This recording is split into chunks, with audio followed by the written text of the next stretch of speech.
अस्सलामुअलैकुम friends, my name is Mohammad Waris and welcome to my YouTube channel skulls edutainment पर। So friends, उम्मीद है कि आप सब लोग ठीक होंगे। फ्रेंड्स, आज की इस वीडियो में हम सीखेंगे कि डाटा मॉडलिंग हमारे पास क्या होती है और इसके इंग्रेडिएंट्स कौन कौन से होते हैं। तो सबसे पहले हम देखते हैं हमारे पास मॉडल क्या होता है। हमारे पास कुछ रियल वर्ल्ड हैं, ऑब्जेक्ट्स हैं, हमारे पास में क्या क्या एक्शन हो रहे हैं, क्या क्या इवेंट्स हो रहे हैं, उसको हम कहते हैं मॉडल। इसकी डेफिनेशन को देखते हैं। Representation of real world objects events and their association is called a model. तो मॉडल की आपको समझ आ गई। ये मॉडल हम करते क्या है, ये मॉडल हमारे पास रियल वर्ल्ड इन्वायरमेंट है को समझने के लिए आसानी पैदा करते हैं एक यूज़र के लिए। The model helps the user to understand the complexities of a real world environment.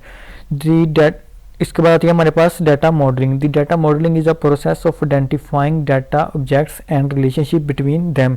Data modelling हमारे पास क्या होती है? डाटा मॉडलिंग एक ऐसा प्रोसेस है जो डाटा ऑब्जेक्ट्स को आइडेंटिफाई करता है और उसके रिलेशनशिप के दरमियान आइडेंटिफाई करता है डाटा ऑब्जेक्ट्स को, तो उसको हम कहते हैं data modelling. The data modelling is a process of identifying data objects, मतलब डाटा ऑब्जेक्ट्स को आइडेंटिफाई करता है, रिलेशनशिप बिटवीन देम, और इनके दरमियान जो रिलेशनशिप हो रहा है उसको आइडेंटिफाई करता है, उसको हम कहते हैं डाटा मॉडलिंग। तो मॉडल की भी हमें समझ आ गई और डाटा मॉडलिंग की भी हमें समझ आ गई कि डाटा मॉडलिंग हमारे पास होती क्या है।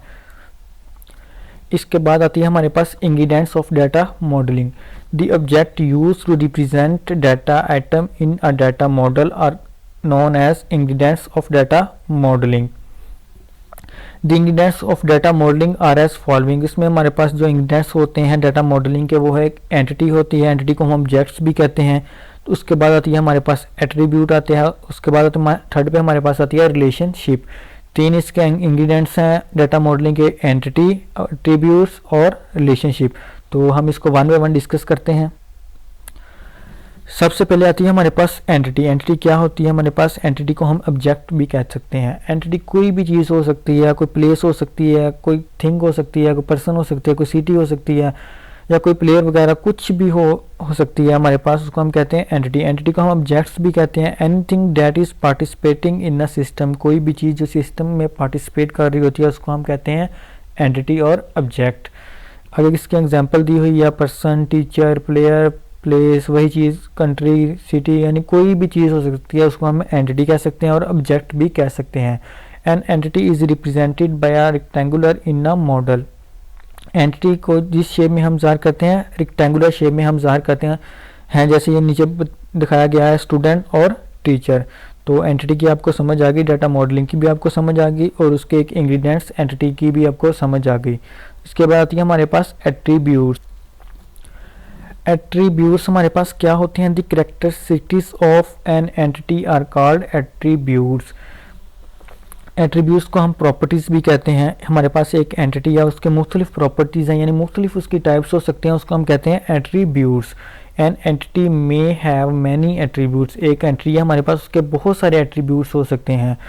The attributes are used to define object और एंटिटी। ये एट्रीब्यूट्स होते क्या हैं? ये एंटिटी को डिफाइन करते हैं कि एक्चुअली दरअसल एंटिटी है क्या हमारे पास, ऑब्जेक्ट जो है वो हमारे पास वो है क्या चीज़। An attribute is represented by an oval. इसको ओवल की शेप में रिप्रेजेंट किया जाता है। इसकी जो एग्जांपल है, the attributes of an entity teacher are name, gender, last degree, nationality.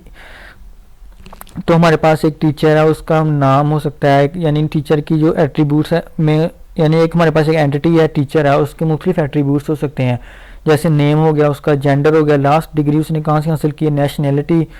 तो ये होती है हमारे पास इसकी एग्जांपल एट्रीब्यूट्स। इसके अलावा हमारे पास एक स्टूडेंट है, उसके क्या एट्रीब्यूट्स हो सकते हैं? स्टूडेंट का रोल नंबर हो सकता है, उसका नेम हो सकता है, उसका फादर नेम हो सकता है, वो कौन सी डिग्री हासिल कर रहा है, कहाँ से हासिल कर रहा है, किस कॉलेज से हासिल कर रहा है, ये उसके एट्रीब्यूट्स होंगे।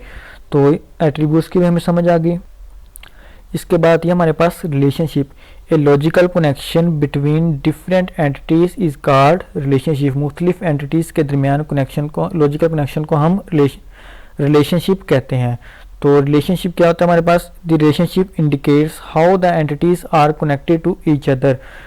तो रिलेशनशिप हमें बताता है कि एंटिटीज़ आपस में कैसे कनेक्टेड हैं एक दूसरे के दरमियान। The entities participate in the relationships are called participants. The relationship may be between different entities or between an entity and itself। जो entities एक रिलेशनशिप में पार्टिसिपेट कर रही होती हैं उसको हम कहते हैं पार्टिसिपेंट्स। तो इसकी एग्जांपल एक देखते हैं हम कि रिलेशनशिप की एग्जांपल कौन कौन सी होती हैं। For example A relationship exists between a student and teacher. एक रिलेशनशिप जो है वह स्टूडेंट और टीचर के दरमियान एग्जिस्ट कर रहा होता है। क्यों कर रहा होता है? क्योंकि टीचर जो है वो टीच करवाता है स्टूडेंट को, यानी स्टूडेंट को पढ़ा रहा होता है। ए relationship exist between a student and teacher because teacher teaches student. तो समझ आ गई होगी आपको रिलेशनशिप हमारे पास क्या होता है। तो फ्रेंड्स आज की इस वीडियो में हमने सीखा कि डाटा मॉडलिंग हमारे पास क्या होता है। तो सबसे पहले हमने मॉडल को देखा कि मॉडल हमारे पास क्या होता है, उसके बाद हमने डाटा मॉडलिंग को देखा कि डाटा मॉडलिंग हमारे पास क्या होती है, उसके बाद हमने उसके इंग्रेडिएंट्स को देखा। मैंने बताया कि आपको इस डाटा मॉडलिंग के जो इंग्रेडिएंट्स होते हैं वो 3 किस्म के होते हैं। एंटिटी हो सकती है हमारे पास, ऑब्जेक्ट हो सकता है हमारे पास, एंटिटी यानी ऑब्जेक्ट हो सकता है हमारे पास, एट्रीब्यूट्स हो सकते हैं हमारे पास, और थर्ड पे हमारे पास इसका रिलेशनशिप हो सकता है। तो उम्मीद है कि आप सब लोगों को समझ आ गई होगी। तो अगर वीडियो अच्छी लगी तो चैनल को सब्सक्राइब ज़रूर कीजिएगा। तब तक के लिए इजाज़त दीजिए। अल्लाह हाफिज़।